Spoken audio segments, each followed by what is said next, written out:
Chers collègues, nous allons pouvoir démarrer si vous le voulez bien. Bonjour à vous tous, bonjour à vous toutes. Monsieur Bunel, est-ce que je peux vous demander d'appuyer sur le bouton qui est derrière vous? Arrêt forcé. C'est fait? Ah, merci. Ok, donc ça va s'arrêter. Parce que c'est un peu difficile de s'entendre. Oui, peut-être qu'on peut fermer les portes. Bah, celle qui donne sur la rue quand même, quoi. Ouais. Julien?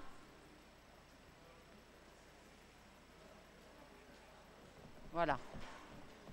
Je pense que... Ça suffit si on laisse la grande verte, non, Julien? Oui, c'est ça, d'accord. Parce qu'autrement, vous n'allez pas être bien. Hein. Bon, nos petites difficultés pratiques étant résolues, je vous propose de désigner comme secrétaire de séance Dominique. Donc pas de vote contre, pas d'abstention pour la désignation comme secrétaire de séance de Dominique. Est-ce que donc tu peux procéder à l'appel, s'il te plaît? Merci beaucoup. Juste une petite chose, est-ce que vous pouvez éteindre, en fait, non pas éteindre vos portables, mais en tous les cas éteindre la Wi-Fi pour ceux qui en auraient, parce qu'on s'est rendu compte que c'était probablement ce qui faisait des interférences dans nos micros. Merci.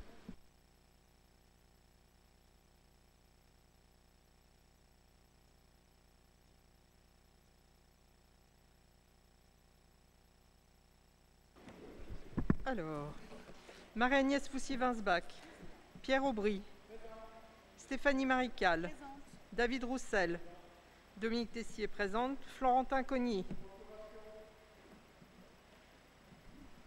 Elisa Cavelier, Jean-Marie Demondion,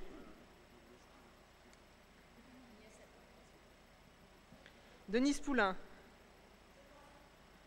Marie-France Bougon, Patrice Duval, Evelyne Baril, Brigitte Soun, Serge Lambert, Christine Jor, Agnès Delalandre, Catherine Duhornay, Reynald Maheu, va arriver, Stéphanie Vengeon, Éric Flamand, Jonathan Fiquet, Jean-Baptiste Hôpital, Mathias Valery, Montaigne Le Pelletier, Patrick Jeanne, Jacques Louiset, Chantal Cahar-Lambert, Isabelle Laure Ligodan, Emmanuel Patry, Bénédicte Martin, Céline Cusnier, Ismaël Bosco, Victor Fournier. Merci beaucoup.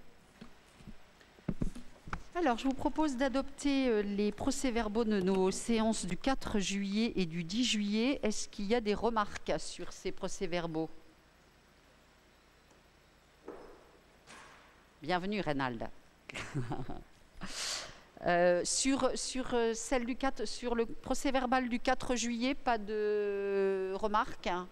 Je mets aux voix qui est contre, qui s'abstient, unanimité. Merci beaucoup. Celui du 10 juillet...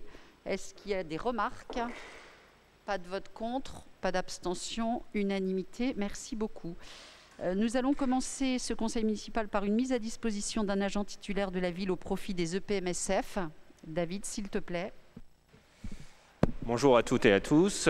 Donc une mise à disposition d'un agent titulaire de la ville de Fécamp au profit des EPMSF de Fécamp, donc conformément aux dispositions du décret 2008-580 du 18 juin 2008.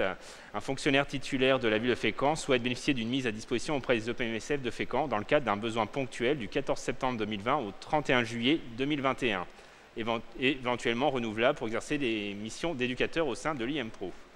Donc, la mise à disposition fera l'objet d'un remboursement qui intégrera le montant de la rémunération, traitement indiciaire, régime indemnitaire mensuel, régime indemnitaire annuel et prorata temporis, ainsi que les charges sociales afférentes. La mise à disposition comme adjoint technique principal de première classe à la hauteur de 17,535e, soit un mi-temps, Une convention sera établie et nous en tenions à vous en informer. Donc on ne vote pas, on en prend acte et informer le conseil municipal. On ne vote pas les mises à disposition? D'accord. On en prend acte.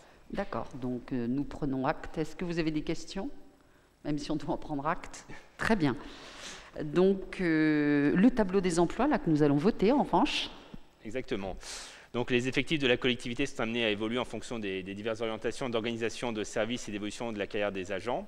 Donc nous avons un certain nombre d'emplois qui sont vacants et une publicité a été faite, une publicité de vacances a été faite. Donc nous avons 4 postes aujourd'hui, celle de bibliothécaire, celui de rédacteur principal de 2e classe, d'éducateur des APS et adjoint technique principal de 2e classe.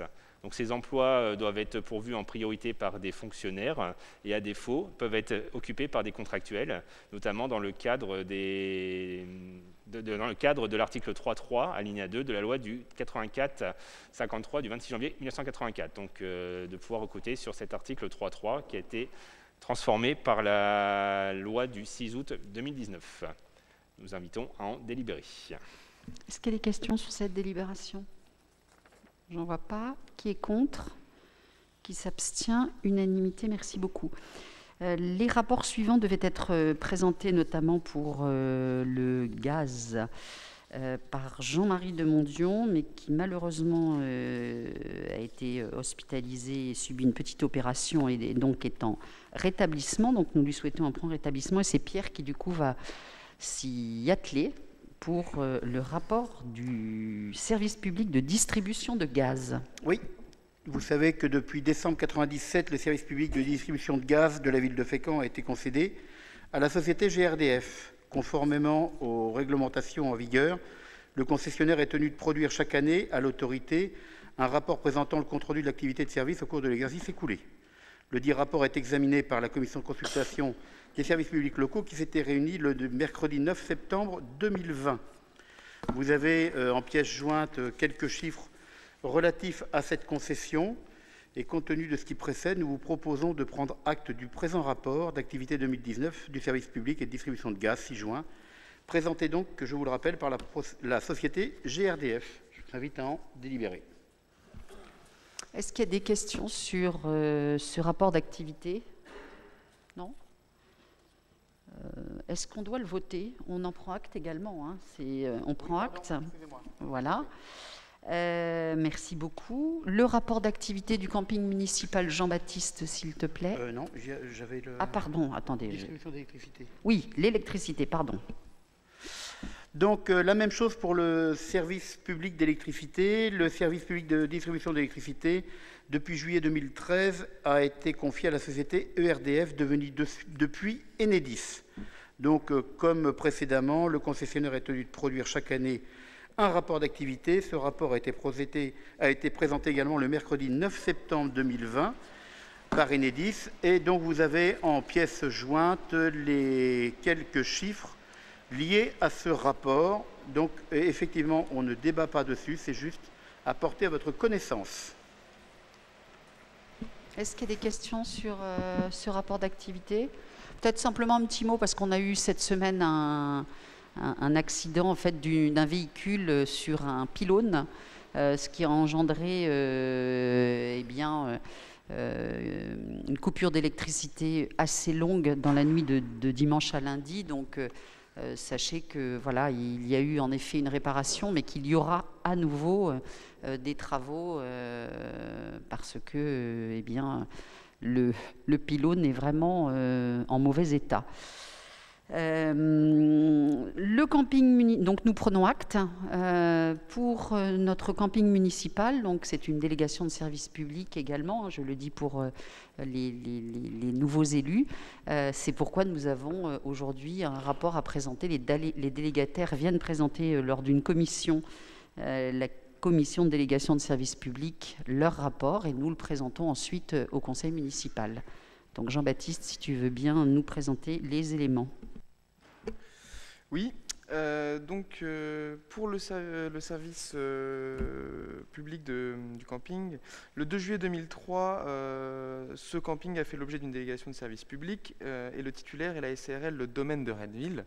Toujours dans la même veine, le 9 septembre 2020, Le délégataire a présenté son rapport à la commission consultative. Ce rapport vous a été fourni en pièce jointe. Dans les grands chiffres, pour l'année 2019, le chiffre d'affaires s'est élevé à 873 000 €, ce qui est plutôt stable, et une fréquentation d'environ 48 000 nuits. Rien d'autre à signaler sur ce rapport. Et compte tenu de ce qui précède, je vous propose donc de prendre acte du rapport d'activité présenté par la société Le Domaine de Renneville. Merci beaucoup. Est-ce qu'il y a des questions? Oui. Alors, pas une question, une petite remarque en toute bienveillance, mais sur la forme du rapport. Ça fait quelques années dont on en parle. Je pense que ce service public mériterait un petit peu mieux que les 2 ou 3. Voilà, la mise en forme pourrait être un petit peu améliorée sur ce retour. Sur le sujet, et puisque vous avez siégé régulièrement dans la commission de délégation de services publics, malheureusement, nous n'avons rien dans la délégation de service public initiale qui nous permet d'exiger du délégataire un vrai rapport, ce qu'évidemment on serait en droit d'attendre. Mais voilà, donc nous arrivons à échanger avec l'intéressé, à lui poser l'ensemble des questions qui sont les nôtres, mais on ne peut pas inventer des éléments que nous n'avons pas. Donc, lors de l'élaboration de la prochaine délégation de service public, il conviendra en effet dans notre cahier des charges d'exiger un certain nombre d'éléments.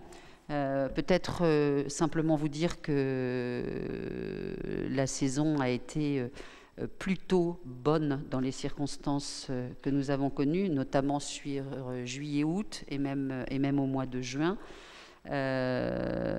Précédemment, alors que le camping devait être fermé, il a été occupé en grande partie par les sinistrés de l'île Arquaise, donc ils ont été également remplis.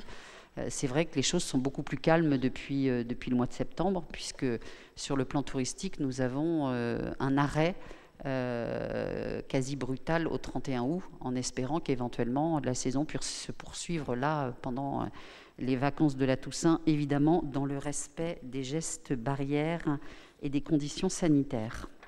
Donc nous prenons acte de ce rapport. Merci. Et donc nous passons au rapport d'activité suivant, qui est celui du cinéma Le Grand Large. Oui, donc depuis février 2003, le cinéma est exploité par la société Noé Cinéma, qui veut dire Nord-Est Exploitation. Donc, comme les délibérations précédentes, on vous présente le rapport d'activité du cinéma Le Grand Large, qui a été présenté à la commission le 9 septembre dernier. Vous avez les chiffres, je peux vous en faire une très rapide synthèse. Le montant du loyer versé à la ville de Fécamp est de 11 370 €. Le nombre de spectateurs payants est en légère baisse, moins 3%. Les parts de marché France en baisse également. Le nombre de films diffusés est en hausse, par contre, 11 de plus qu'en 2018 avec 369 films. Les recettes totales sont de moins 3%. Alors toutes ces baisses peuvent s'expliquer principalement par l'ouverture de 2 grands centres qui appartiennent eux aussi à Noé Cinéma, à Yvetot et à côté du Havre. Les travaux réalisés cette année ont été le renouvellement des fauteuils des salles 1 et 2 et la modernisation de l'écran et le son de la salle 1. Vous annoncez que dès maintenant, on peut déjà vous annoncer pour l'année qui est en cours, donc qui fera l'objet d'un prochain rapport l'an prochain. Le cinéma a été fermé 99 jours pour la crise sanitaire et avec une baisse de fréquentation de 67% sur la période allant jusqu'au 17 août, soit une baisse de 56 000 entrées par rapport à 2019. Alors voilà vraiment un domaine, merci Pierre, dans lequel la situation sanitaire est une véritable catastrophe, parce qu'au-delà du confinement, nous peinons à retourner au cinéma. Donc on est vraiment dans une situation très difficile. Je dois rencontrer Richard Patry, le PDG de Noé, très prochainement. Et d'ores et déjà, nous avons pris collectivement, en effet, la décision en fait, de les exonérer, on l'a déjà vu, de loyer, comme nous le faisons pour l'ensemble de nos locataires qui n'ont pas exercé durant plusieurs mois. Sur le casino, Jean-Baptiste, nous prenons donc acte de la lecture de ce rapport d'activité du cinéma de Fécamp, et donc maintenant nous passons à celui du casino, toujours pour l'exercice 2019. Effectivement, oui, pour le casino. Donc, encore une fois, cette délégation de service public a été présentée dans le cadre du rapport pour l'exercice 2019, un rapport un peu plus complet avec un peu plus de chiffres intéressants présentés le 9 septembre 2020. Donc pour mémoire, la DSP a été signée en juin 2017 avec la société d'exploitation du casino de Fécamp pour une durée de 4 ans, donc jusqu'au 31 octobre 2020. Cette société est contrôlée par le groupe JOA depuis le 1er juillet 2019 suite à l'acquisition des actions du groupe Emeraude. Pour l'exercice 2019, le chiffre d'affaires total et avant prélèvement sur les jeux s'élève à plus de 7 800 000 euros et qui peut se décomposer en deux grandes lignes. Le produit brut des jeux pour 6 993 000 euros et un produit d'activité annexe, donc tout ce qui ne concerne pas les jeux, la restauration plutôt, le bar, pour 807 000 euros. Sur cette deuxième partie, je tiens quand même à préciser que le chiffre d'affaires augmente de plus de 13%, ce qui est plutôt bon signe. Ce qui permet à la commune de réaliser un prélèvement total de 779 000 euros et un total des prélèvements État et communes réunis de plus de 3 305 000 euros. La société a investi dans l'ensemble des services de l'établissement, que ce soit les jeux de table, les machines à sous et le restaurant, pour un montant sur l'exercice de 717 000 euros. Voilà pour le rapport présenté pour le casino. Est-ce qu'il y a des questions sur le casino?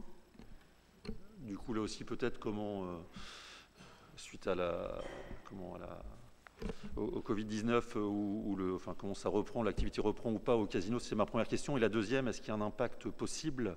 J'imagine qu'il va y avoir une extension d'1 an pour la nouvelle DSP où nous avons souhaité intégrer peut-être un nouveau bâtiment. Est-ce que ça met en risque? Est-ce qu'il y a une possibilité encore d'augmenter via le Covid cette prolongation? Et du coup, quel est le rétro-planning? Parce qu'on va être un peu pris par le temps. Alors, la situation, elle est aussi extrêmement compromise pour cette année, puisqu'ils n'ont pu réouvrir que mi-juin, les casinos. D'après ce que j'ai cru comprendre, juillet a été très bon, août un peu moins. Et comme je vous le disais tout à l'heure pour le tourisme en général, mais les jeux également, c'est vrai que la période que nous abordons est plus compliquée par rapport aux années précédentes. C'est très clair, ce qui évidemment aura des incidences sur les recettes de la ville. Je me permets de rappeler pour ceux qui ne le savent pas que le casino, ce sont aux environs de 800 000 euros de recettes par an que cela rapporte à la ville. Donc nous aurons sans doute là aussi, et j'ai vraiment appelé l'attention du ministère des collectivités territoriales et de nos associations d'élus sur cette difficulté que l'on a, parce que au tout début du confinement, on nous indiquait qu'en gros, pour les collectivités, il n'y aurait pas d'impact, puisque en gros, on allait avoir moins de dépenses, moins de cantines, moins de... Alors c'est vrai qu'on va avoir moins de dépenses, mais tellement moins de recettes dans des collectivités comme les nôtres qui, justement, dépendons aussi du tourisme, avons des casinos. Et ça, c'était en effet une lecture qu'ils n'avaient pas. Donc j'ai cru comprendre que dans la loi de finances, il y avait une prise en compte de la situation particulière des collectivités comme les nôtres qui ont des recettes liées à ce type d'activité. Mais il est vrai qu'autrement, je ne sais pas comment on fera pour boucler en effet notre budget. Sur la question qui a été la vôtre sur la poursuite de la procédure, nous continuons. Vous savez que nous sommes en appel d'offres, donc il y a eu une attribution. Nous sommes en période de négociation. Et donc, normalement, j'espère qu'il n'y aura pas en effet d'impact. De toute façon, il ne pourrait pas y en avoir parce qu'autrement, il faudrait redémarrer la procédure. Donc, nous avons rencontré la semaine dernière avec Julien le cabinet qui nous assiste dans cette démarche. Et normalement, eh bien, nous devrions être dans les temps et adopter une prochaine délibération, puisque, comme je vous le dis, nous avions un candidat, nous l'avons retenu. Et donc, nous sommes en période dite de négociation Voilà ce que je peux vous donner comme élément à ce stade. Donc normalement, en tous les cas, s'il y avait un souci, ce ne serait pas lié, sauf si dès demain on était à nouveau confiné. Mais en l'état, la procédure se poursuit et donc nous ne devrions pas avoir des difficultés. Pourquoi est-ce qu'on est vraiment obligé de respecter ces timings? C'est parce qu'il y a aussi des autorisations de jeu avec des délais évidemment qui sont imposés par le ministère de l'Intérieur. Et donc on n'a pas de possibilité de se dire on va essayer de gagner du temps ou je ne sais quoi. Il faut vraiment qu'on soit vraiment cadré. Ma question, enfin interrogation, n'était pas forcément de notre côté, mais du coup du délégataire potentiel, qui était une société privée, avec effectivement tout l'impact que le Covid doit avoir, j'imagine, pour son activité, et du coup sa capacité peut-être à financer un certain nombre de travaux. Alors, peut-être que notre chance, entre guillemets, c'est que, vous le savez, ce groupe a été racheté par un groupe beaucoup plus important.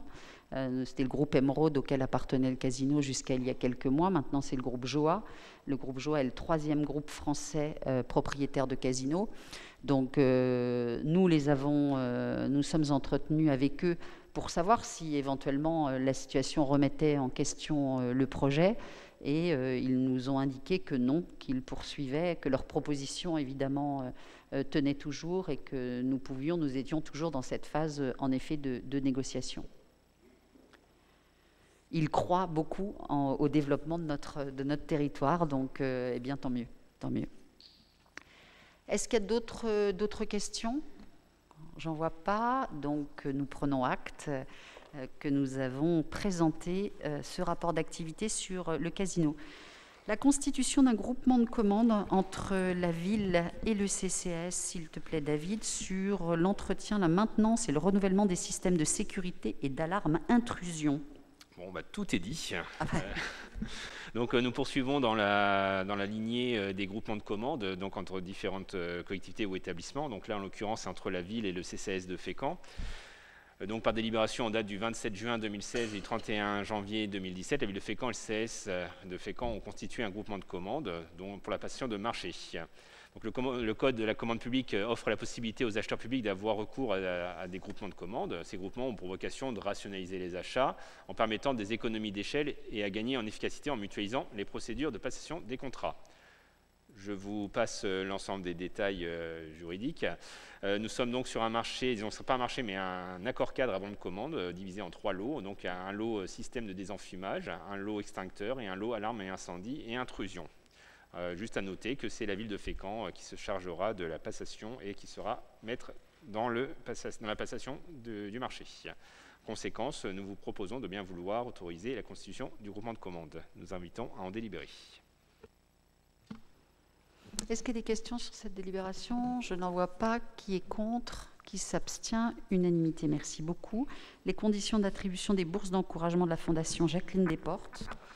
Oui, délibération qui concerne les dispositions testamentaires de mademoiselle Thérèse Desportes qui a légué à la ville de Fécamp une somme de 580 000 € dont elle souhaitait voir les revenus annuels consacrés à l'attribution de bourses d'études pour des jeunes Fécampois. Un crédit de 5 000 € peut être affecté cette année aux bourses d'encouragement. Ces bourses sont attribuées sur proposition des chefs d'établissement à de jeunes étudiants issus de milieux modestes et ayant réussi avec succès un examen et souhaitant poursuivre leurs études.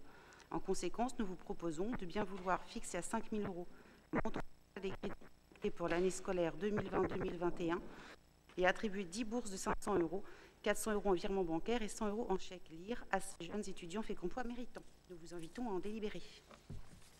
Est-ce qu'il y a des questions sur cette délibération? Je n'en vois pas. Qui est contre? Qui s'abstient? Unanimité. Merci beaucoup. Le forfait communal pour l'année 2019-2020. En application des dispositions de l'article L. 442.5 du Code de l'éducation, le financement des classes d'enseignement privé sous contrat d'association est une dépense obligatoire pour la commune où se situe le siège de l'école.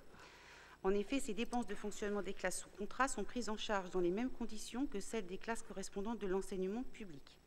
Jusqu'à l'année scolaire 2018-2019, ces dispositions ne s'appliquaient qu'aux communes que pour les écoles élémentaires au regard de l'âge de l'instruction obligatoire alors en vigueur. En application de la loi du 26 juillet 2019 pour une école de la confiance, cet âge a été abaissé à 3 ans. Le financement des dépenses de fonctionnement des écoles maternelles est désormais une dépense obligatoire de la commune, au même titre que celle des écoles élémentaires. Ainsi, pour l'année scolaire 2019-2020, il convient de déterminer le montant du forfait communal pour les classes préélémentaires et élémentaires de l'enseignement privé sous contrat d'association. Vous avez ensuite la liste des dépenses obligatoires qui sont prises en compte. Aussi ressort-il de l'analyse du compte administratif 2019 que le coût annuel d'un élève de classe maternelle publique de Fécamp est de 1 232 € et celui d'un élève de classe élémentaire avait été fixé à 650 € par an pour la période de 2017 à 2020. Compte tenu de ce qui précède, le montant du forfait communal pour l'année scolaire 2019-2020 peut être arrêté à 650 € par élève de classe élémentaire, soit 100 750 € pour les 155 élèves fécampois inscrits à la Providence, et 1 232 € par élève de classe maternelle, soit 101 024 € pour les 82 élèves fécampois inscrits à l'école La Providence, soit un montant global de 201 774 €. L'abaissement de l'âge de l'instruction obligatoire constituant une extension des compétences des communes, elle doit lieu en application de l'article 72.2 de la Constitution à une prise en charge financière par l'État. C'est pourquoi l'article 17 de la loi du 26 juillet 2019 dispose que l'État attribue de manière pérenne à chaque commune les ressources correspondant à l'augmentation des dépenses obligatoires qu'elle a prises en charge en application des articles déjà cités du Code de l'éducation au titre de l'année scolaire 2019-2020 par rapport à l'année scolaire 2018-2019 dans la limite de la part d'augmentation résultant directement de l'abaissement à 3 ans de l'instruction obligatoire. En conséquence, nous vous proposons, si vous en êtes d'accord, de fixer le montant du forfait communal pour l'année scolaire 2019-2020 à 650 € par élève de classe élémentaire et à 1 232 € par élève de classe maternelle. Décider le versement de la somme totale de 201 774 € à l'OGEC au titre du forfait communal pour les élèves fécampois inscrits dans les classes de maternelle et élémentaire privées au titre de l'année scolaire 2019-2020, déduction faite de la somme de 154 050 € déjà versés, soit un reliquat de 47 724 €. Et autoriser Madame le maire à solliciter l'État pour procéder au remboursement des nouvelles charges obligatoires exposées par la commune pour les classes préélémentaires au titre de la mise en œuvre de l'instruction obligatoire à 3 ans pour l'année scolaire 2019-2020. Nous vous invitons à en délibérer. Est-ce qu'il y a des questions sur cette délibération? Monsieur Patry. Oui, alors je suis à la fois surpris et satisfait d'avoir cette délibération, puisque je rappelle peut-être à ceux qui n'étaient pas là lors de la précédente mandature que M. Jeune et Mme Grelier ont réclamé d'avoir ces échanges durant tout le dernier mandat. Et j'ai quelques questions, interrogations, puisque vous nous indiquez des montants totaux de coûts par élève. Mais est-ce qu'on pourrait avoir le mode de calcul que vous avez effectué, puisque c'est le montant total, c'est bien, mais c'est justement dans les détails de la construction de la subvention où il pourrait y avoir un débat. En tout cas, on pourrait avoir des échanges. L'analyse est faite à partir du compte administratif 2019. Je tiens à votre disposition, mais je vous avoue que le calcul, je l'ai là, mais une dizaine de pages. Donc, volontiers, prête à en échanger avec vous. Donc, enfin, ça aurait été bien de l'avoir aussi en amont sur ce type de calcul. Des fois, on a des niveaux de détails pour des délibérations. Je trouve que c'est des vous auriez échanges pu le importants. Demander, monsieur oui. Patry, vous avez eu vos documents il y a 5 jours. Vous pouviez le demander, on vous les aurait transmis. Je ne l'ai pas lu il y a 5 jours. Je suis désolé. J'ai reçu aussi des documents ce matin. Non, voilà. Vous les avez reçus il y a 5 jours. Non, d'autres documents, pardon. Ah, d'accord. Règlement intérieur. Donc voilà, donc j'ai du mal à comprendre dans mes questions aussi vous parlez du compte administratif 2019 pour la période 2017-2020. Alors est-ce que ça signifie que vous faites un effet rétroactif? Parce que je ne pense pas. Est-ce que ça veut dire qu'on a les mêmes montants depuis 2017, donc le même niveau d'investissement et de coûts? Alors, je me permets. Pour les classes élémentaires, une convention avait établi avec la Providence concernant les années 2017 à 2020 et nous étions convenus d'un montant de 650 € par élève en classe élémentaire. Ce montant donc est toujours valable pour l'année 2019-2020. En revanche, nous avons dû calculer le montant concernant les élèves de maternelle qui lui a été fixé à 1 232 €. Ok. Et est-ce que vous avez le niveau du coût de 2016? Et enfin, sur l'année, je m'interroge aussi sur l'année, on parle de l'année 2019, pour la période 2019-2020. Sur l'année 2020, qui est une année assez spéciale, y compris en termes de coûts. Donc, est-ce que vous avez échangé avec les représentants de l'OGEC sur une renégociation du montant alloué par rapport à l'année 2020, où les coûts ont été inférieurs? Donc voilà, est-ce que vous êtes intervenu auprès d'eux pour avoir quelques autres éléments. Effectivement, vous pouvez constater que cette fois, nous n'avons pas conventionné. C'est-à-dire que nous sommes partis uniquement sur cette année pour à nouveau nous baser sur le compte administratif 2020 et on va refaire les calculs, évidemment, qui ne seront certainement pas les mêmes. Et d'où vient cette différence de 600 à 1200 entre l'élémentaire et le maternel? Ça paraît beaucoup, je ne sais pas. Alors, il y a beaucoup plus de personnel en école maternelle, notamment avec les ATSEM, qui sont dans chaque classe. Et c'est effectivement, la différence, elle vient de là. Peut-être rappeler également que la ville de Fécamp a toujours maintenu une ATSEM par classe, ce qui n'est pas le cas dans toutes les communes. Donc c'est un vrai choix aussi politique de maintenir une ATSEM par classe.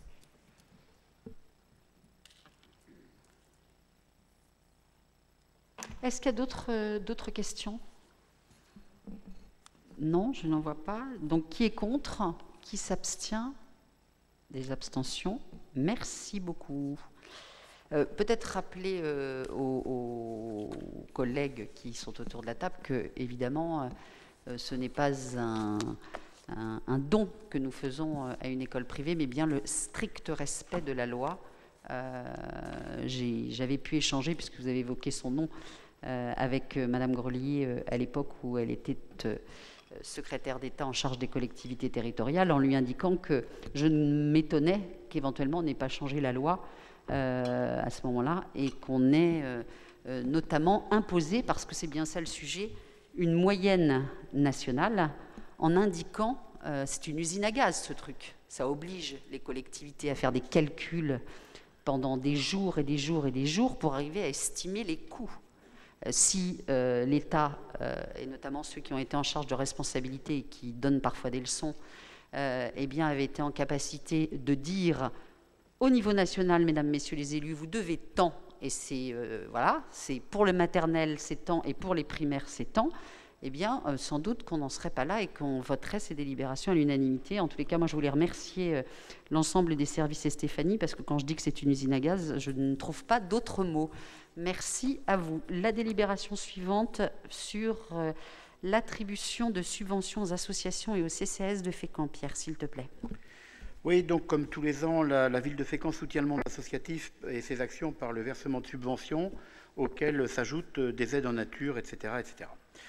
L'année 2020, vous le savez, a été marquée par la crise sanitaire qui a bouleversé les calendriers des associations, mais également le calendrier normal d'attribution de ces subventions. Néanmoins, des dispositions exceptionnelles ont permis, durant l'urgence sanitaire, à Madame le maire de procéder par décision du 28 mai 2020 à l'attribution de subventions indispensables à la continuité de l'action de certaines associations. Ainsi, la présente délibération complète la dernière décision du 28 mai dernier. Donc, nous avons échangé avec les différentes associations, nombreuses et différentes associations, les propositions de subventions ci-jointes. Elles ont été présentées et travaillées lors d'une commission, de différentes commissions, le mercredi 30 septembre dernier.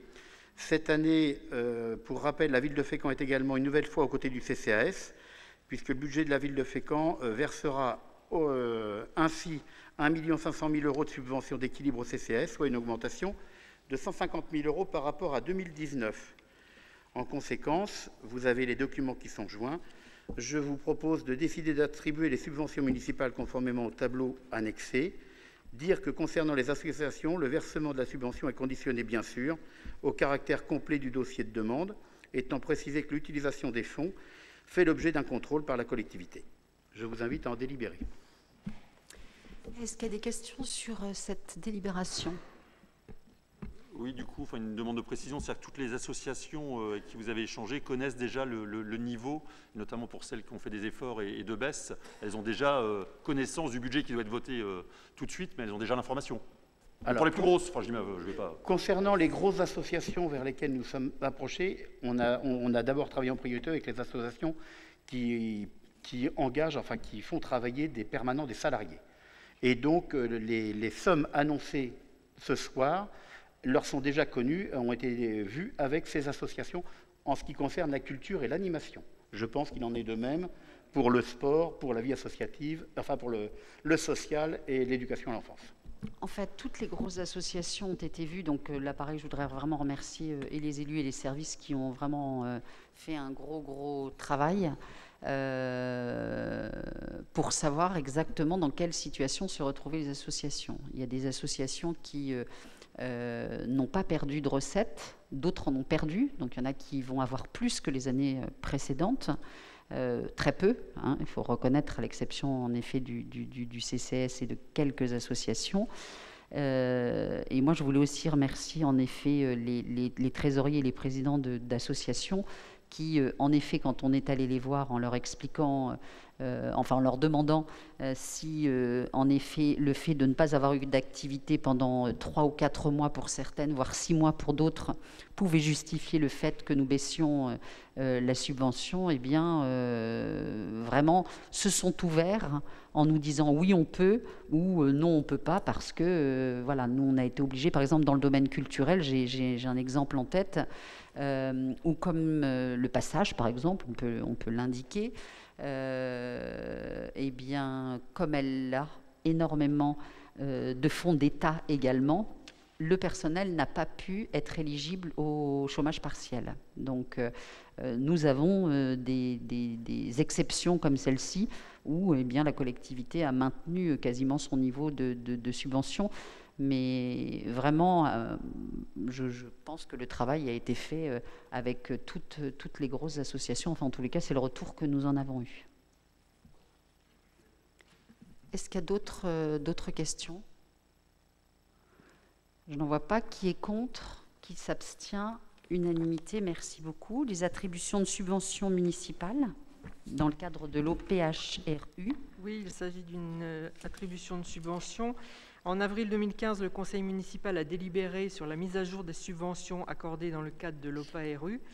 Et là, je vous propose d'attribuer une subvention à un propriétaire bailleur rue des Forts qui va faire des travaux pour habiter mieux en générant une amélioration de la performance énergétique et une sortie de vacances du logement. Pour ces travaux, la subvention municipale attribuable est de 4 500 € et cette somme correspond au plafond de subvention de 20% défini par le règlement de l'OPHRU pour les opérations d'amélioration de l'habitat permettant un gain énergétique supérieur à 45%, ainsi qu'au forfait ville de 1 500 € par logement défini en cas de sortie de vacances. Nous vous invitons à en délibérer. Est-ce qu'il y a des questions sur cette délibération? Non, je n'en vois pas. Qui est contre? Qui s'abstient? Unanimité, merci beaucoup. Peut-être vous dire, parce que ce n'est pas dans le cadre de l'opération programmée de restauration de l'habitat, mais parce qu'un certain nombre de nos concitoyens se demandent ce qu'il se passe à la Poste. Donc vous dire que ce sont les travaux qui ont commencé. Les 2 plateaux au-dessus de la Poste appartenaient à la ville de Fécamp. Nous les avons vendus à un bailleur social qui s'appelle Logéo et donc qui doit faire en plein cœur de ville 8 logements. Donc ça y est, c'est démarré et donc on commence à le voir. Peut-être vous dire également, parce que c'est une bonne nouvelle pour le centre-ville et dans ces périodes un peu perturbées, il est toujours important d'avoir des bonnes nouvelles également, que le tribunal de commerce, l'ancien tribunal de commerce a été vendu à un investisseur qui n'est autre que l'investisseur du Monoprix et que les travaux aussi devraient très prochainement commencer pour y faire des appartements. Donc toute cette politique en effet de résorption des friches a pour but de faire en sorte que nous retrouvions toujours plus d'habitants dans le centre-ville, ce qui, nous espérons, permet de faire vivre nos commerçants évidemment derrière. Donc enfin, et là je parle sous le contrôle de Reynald, je crois que l'acquisition est faite également pour l'ancienne chambre de commerce où il y a un projet de 37 logements également de Logéo. Donc le permis de construire devrait être prochainement déposé. En tous les cas, la vente est faite. Très bien. La délibération suivante, donc opération de ravalement de façade. Également une attribution de subvention municipale dans le cadre de l'opération de ravalement de façade obligatoire. Une demande qui a été faite pour un ravalement 6 rue des Forts et pour laquelle il nous est possible d'attribuer une subvention de 3 250 €. Et cette somme correspond au plafond de 50% défini par le règlement Orfo pour un propriétaire occupant social d'un immeuble d'une façade de surface inférieure à 75 mètres carrés. Je vous invite donc à en délibérer. C'est rue Félix Faure. Oui, j'ai dit quoi? Ah, pardon. D'accord, voilà. Pardon. Il n'y a pas de souci, c'est juste pour qu'on soit Ah oui, sûr c'était que c'est celle bien d'avant. rue Félix Faure. Rue Donc, Félix Faure. pas de questions, pas de vote contre, pas d'abstention, unanimité, merci beaucoup. L'application des dispositions des articles où on reprend l'ensemble des décisions qui ont été prises depuis le dernier conseil municipal, en application des articles L 2022-22 et L 2022-23 du CGCT. Est-ce qu'il y a des questions? Je n'en vois pas. Merci beaucoup. Et ça, c'est une communication. Et puis la suivante également, qui est un relevé de décision avec l'ensemble des... Non, c'est parce que je l'ai en double. Pardon. Eh bien, écoutez, ainsi s'achève ce conseil municipal. Peut-être vous donner la date du prochain. On l'a, Julien? Le 9 novembre. Ça doit être un lundi. Lundi 9 novembre à 18h30. Et donc, merci. L'objet, vous l'avez compris, l'objet de ce conseil municipal était surtout de pouvoir répondre aux attentes des associations qui ne s'étaient pas vues encore verser pour un certain nombre d'entre elles l'intégralité de leurs subventions. Merci à vous tous et bonne soirée.